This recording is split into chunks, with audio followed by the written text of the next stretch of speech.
नमस्कार दोस्तों, history master series में आपका स्वागत है। दोस्तों, हिस्ट्री मास्टर सीरीज में हमने हिस्ट्री को 3 टॉपिक्स में बांटा था। मिडिवल हिस्ट्री, एंशिएंट हिस्ट्री और मॉडर्न हिस्ट्री। तो दोस्तों, एंशिएंट हिस्ट्री और मिडिवल हिस्ट्री के हम 4 लेक्चर्स आपके लिए पहले ही अपलोड कर चुके हैं। तो अब हमारा मॉडर्न हिस्ट्री के टॉपिक लेके हम आपके लिए आएंगे। 4 लेक्चर मॉडर्न हिस्ट्री से लेके आपके लिए आएंगे। तो दोस्तों, अगर आपने अभी भी हमारे चैनल को सब्सक्राइब नहीं किया है तो जल्दी से चैनल को सब्सक्राइब कीजिए, लाइक कीजिए, कमेंट कीजिए और शेयर कीजिए। तो दोस्तों, क्वेश्चन नंबर 1 से शुरू करते हैं। भारत में डाक व्यवस्था शुरू करने वाला ब्रिटिश गवर्नर जनरल था। भारत में डाक व्यवस्था शुरू करने वाला ब्रिटिश गवर्नर जनरल था लॉर्ड डलहौजी। संगोली संधि 1816 ईस्वी किनके बीच संपन्न हुई थी? संगोली संधि संपन्न हुई थी ईस्ट इंडिया कंपनी और नेपाल के मध्य। बोडियार के शासक थे। बोडियार के शासक थे मैसूर रियासत के शासक थे बोडियार शासक। टीपू सुल्तान की राजधानी थी। टीपू सुल्तान की राजधानी श्रीरंगपट्टनम थी। ब्रिटिश सरकार भारतीयों को आधुनिक शिक्षा देना चाहती थी।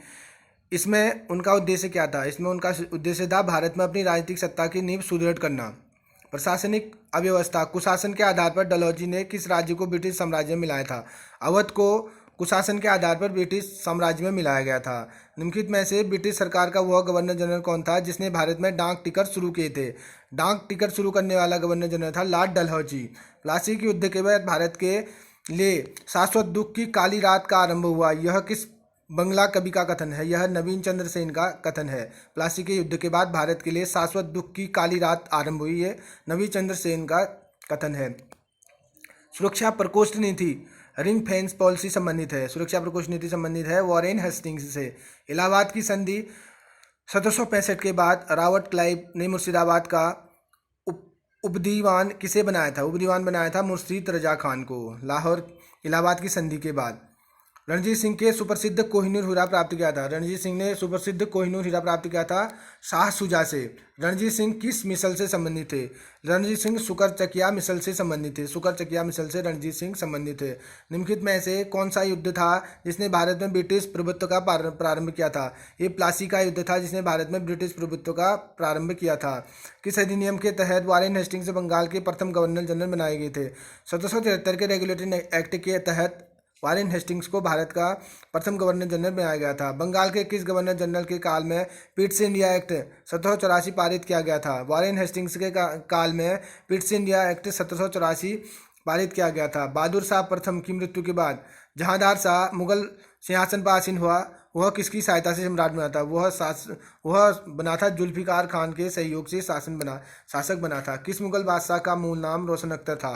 रोशन अख्तर मूल नाम था मोहम्मद शाह रंगीला का। मोहम्मद शाह रंगीला का मूल नाम था रोशन अख्तर। अहमद शाह अब्दाली के प्रथम आक्रमण के समय मुगल सम्राट कौन था? अहमद शाह अब्दाली के प्रथम आक्रमण के समय मुगल सम्राट था मोहम्मद शाह रंगीला। किस शासक के शासक नवाब वजीर कहलाते थे? किस शासक के शासक नवाब वजीर कहलाते थे? अवध के नवाब वजीर कहलाते थे। अवध के नवाब वजीर कहलाते थे। किसने मुर्शिदाबाद की स्थापना की और तथा उसे ढाका के स्थान पर बंगाल की राजधानी बनाया? मुर्शीद कुली जाफर खान। इसने मुर्शिदाबाद की स्थापना की और ढाका के स्थान पर बंगाल की राजधानी इसे बनाया था। बंगाल के शासक मुर्शीद कुली जाफर खान एवं अंग्रेजी ईस्ट इंडिया कंपनी के बीच विवाद का सर्वप्रथम कारण था। इनके बीच जो विवाद का कारण था, बंगाल के शासक मुर्शीद कुली खान तथा अंग्रेजी ईस्ट इंडिया कंपनी के बीच था। मुगल बादशाह फरूख शेर द्वारा 1717 में जारी फरमान की मुर्शीद कुली जाफर खान एवं ब्रिटिश कंपनी द्वारा अलग अलग व्याख्या, ये इनके बीच विवाद का प्रमुख कारण था। बंगाल के किस नवाब ने यूरोपीय लोगों की तुलना मधुमक्खी के छत्ते से की, जिसे यदि छेड़ा जाए तो वो शहद देंगी? यदि छत्ते के साथ छेड़ दी गई तो मधुमक्खियाँ काट काट कर प्राण तक ले सकती हैं। ये अलीवर्दी खान ने कहा था, यूरोपियों के बारे में कहा था कि अगर इनकी तुलना मधुमक्खी के छत्ते से की थी उन्होंने, कि यदि इन्हें छेड़ा न जाए तो ये शहद देंगी, अगर इनको छेड़ दिया जाए तो ये काट काट कर प्राण भी ले सकते हैं। ये कहा था अलीवर्दी खान ने। बंगाल का वह नवाब कौन था जो जानता था कि अंग्रेजों को भारत की भूमि से निकाल बाहर कर सकता है, किंतु ऐसी स्थिति में उसके ही शब्दों में समुद्रों में आग लग जाएगी? यह है अलीवर्दी खां। अलीवर्दी खां यह जानता था कि अंग्रेजों को बंगाल की भूमि से निकाल कर बाहर कर सकता है, किंतु ऐसी स्थिति में उसके ही शब्दों में समुद्र में आग लग जाएगी। बंगाल के किस नवाब ने अपने उत्तराधिकारी को यह सलाह दी? तीनों अंग्रेजी, फ्रांसीसी एवं डच को एक साथ निर्बल करने का विचार मत करना। इन तीनों में अंग्रेज सबसे सशक्त हैं। पहले उसका अंत करना, अन्य तुमको विशेष नष्ट नहीं देंगे। ये था अलीवर्दी खां। अलीवर्दी खां ने अपने उत्तराधिकारी को यह सलाह दी थी। बंगाल के नवाब अलीवर्दी खां का उत्तराधिकारी कौन था? बंगाल के नवाब अलीवर्दी खां का उत्तराधिकारी था सिराजुद्दौला। बंगाल के नवाब मीर जाफर ने कठपुतली मुगल बादशाह शाह आलम सेकंड से क्लाइव को सातों जंग युद्धों में अनुभव प्राप्त की उपाधि एवं कुछ क्षेत्रों में जमींदार दिलाई। क्लाइव की जागीर कहलाने वाले इस क्षेत्र की पहचान करें। इस क्षेत्र की पहचान है जो 24 परगना के रूप में क्षेत्र की पहचान है। तो यह बंगाल के नवाब मीर कासिम ने मुर्शिदाबाद के स्थान पर मुंगेर को राजधानी बनाया, क्योंकि बंगाल के नवाब मीर कासिम ने मुर्शिदाबाद के स्थान पर मुंगेर को राजधानी बनाया क्योंकि वह मुर्शिदाबाद के षड्यंत्रमय वातावरण तथा कलकत्ता से दूर रहना चाहता था कि अंग्रेजों का हस्तक्षेप न हो। अंग्रेजों से डर के क्या चले गया था, मुर्शिदाबाद के स्थान पर उसने मुंगेर को अपनी राजधानी बना लिया था। द्वितीय आंग्ल मैसूर युद्ध के समय गवर्नर जनरल कौन था? द्वितीय आंग्ल मैसूर युद्ध के समय गवर्नर जनरल वारेन हेस्टिंग्स थे। तृतीय आंग्ल मैसूर युद्ध के दौरान टीपू के विरुद्ध चतुर्थ पक्षी संयुक्त मोर्चा में शामिल थे। ये थे त्रावणकोर, निजाम, मराठा एवं अंग्रेज।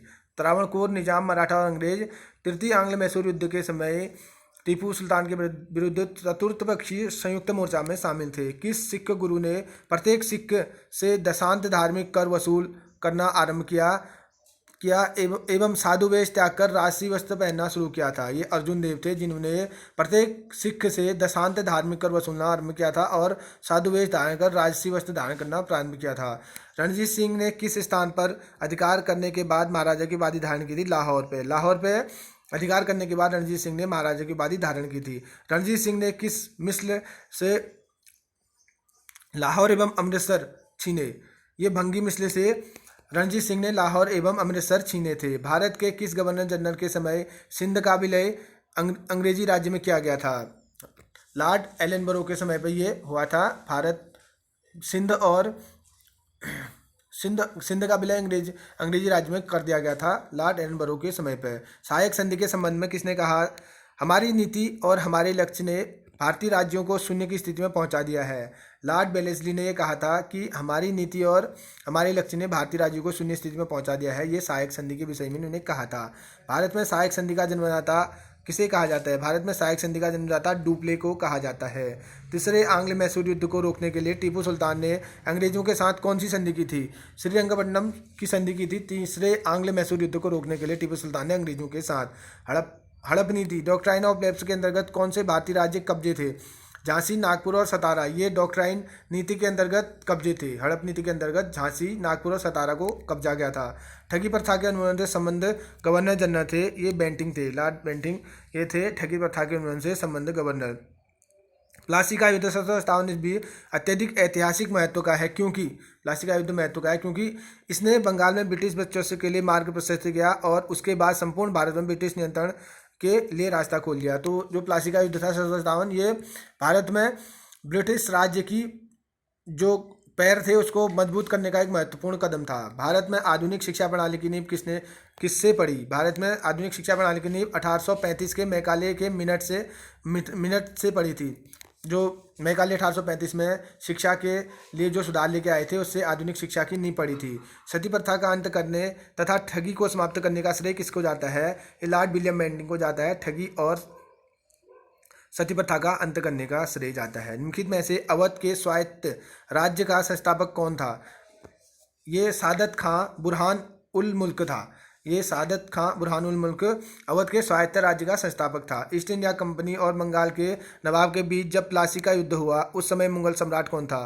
तो अजीजुद्दीन आलमगीर सेगिन ये उस समय मुगल सम्राट थे जब ईस्ट इंडिया कंपनी और बंगाल के नवाब के बीच प्लासी का युद्ध हुआ था। नवाब सिराजुद्दौला एवं ईस्ट इंडिया कंपनी के बीच संघर्ष का प्रमुख कारण था अंग्रेजों ने व्यापार छूटों का दुरुपयोग किया था। नवाब सिराजुद्दौला ईस्ट इंडिया कंपनी के बीच जो संघर्ष का कारण था ये अंग्रेजों को व्यापार करने की छूट दी गई थी उनका उन्हें दुरुपयोग कर दिया था।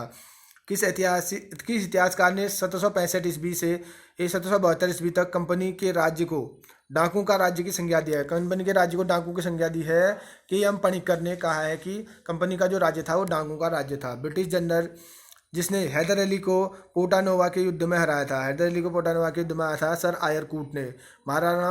महाराजा रणजीत सिंह के उत्तराधिकारी थे खड़क सिंह। महाराजा रणजीत सिंह के उत्तराधिकारी खड़क सिंह थे।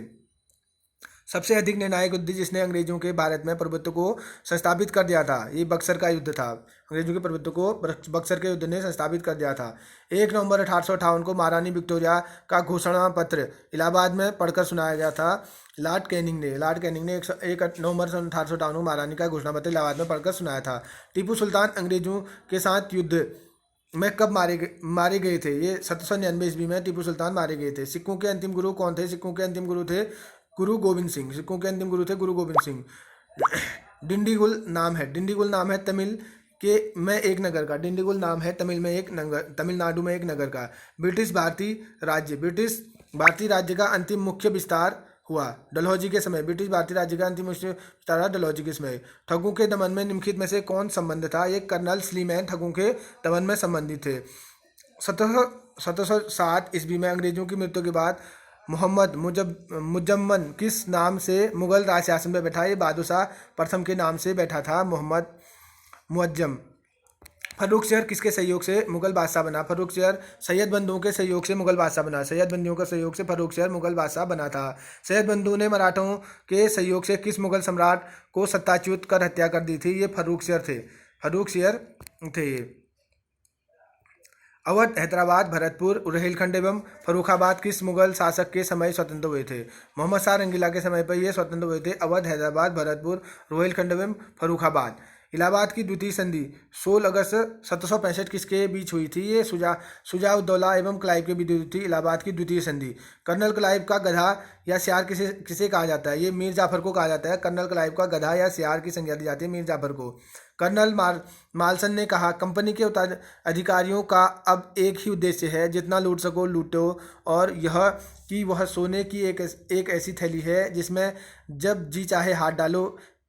इसमें वह किसके लिए प्रयुक्त किया गया है? यह मीर जाफर के लिए प्रयुक्त किया गया है। मीर जाफर के लिए प्रयुक्त किया गया कोटेशन।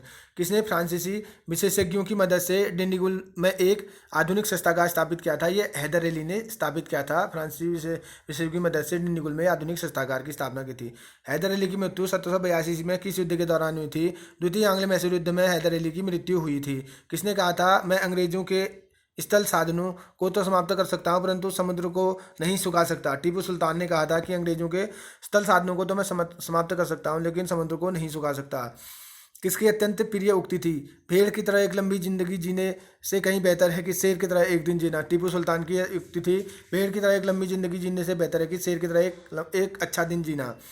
किस सिख गुरु को बाकलादा बाबा कहा जाता है? तेग बहादुर को बाकलादा बाबा कहा जाता है। किस मुगल बादशाह के आदेश पर बंदा बहादुर की हत्या की गई थी? फर्रुखसियर के आदेश पर बंदा बहादुर की हत्या की गई थी। सैनिक संगठन खालसा दल की स्थापना किसने की थी? सैनिक संगठन खालसा दल की स्थापना की थी कपूर सिंह ने।